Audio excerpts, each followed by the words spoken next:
નમસ્કાર દર્શક મિત્રો, હું છું મહેશ ઠાકોર અને આપ જોઈ રહ્યા છો the times of Mahisagar news.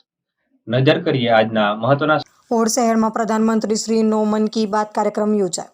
આણંદના odd શહેરમાં તારીખ 31/12/2023ના દિવસે રામજી મંદિર તથા જાહેર સ્થળોએ પ્રધાનમંત્રી નરેન્દ્ર મોદીનો લાઈવ મન કી બાત કાર્યક્રમ માજી પ્રમુખ ગોપાલભાઈ રાહુલજી, ઓડ શહેર ભાજપ પ્રમુખ ભરતભાઈ પટેલ, હસમુખભાઈ મકવાણા, ભારતીય જનતા પાર્ટીના કાર્યકરો, ઓડના આગેવાનો, નગરજનો મોટી સંખ્યામાં ઉપસ્થિત રહીને આ કાર્યક્રમ સૌએ નિહાળ્યો.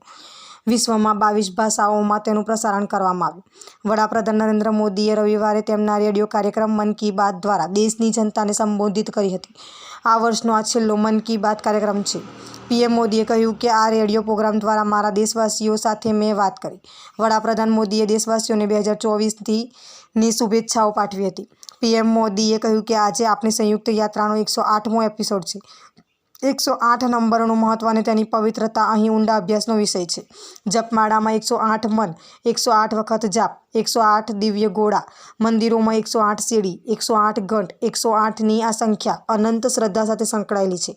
એટલા માટે મન કી બાતનો 108મો એપિસોડ મારા માટે વધુ ખાસ બની ગયો છે. અમે આ 108 એપિસોડમાં જનભાગીદારીના ઘણા ઉદાહરણો જોયા છે. આપના વિસ્તારના પડે પડના સમાચાર જોવા માટે અમારી channel the times of Mahisagar ન્યૂઝને લાઇક, શેર અને સબસ્ક્રાઇબ કરો.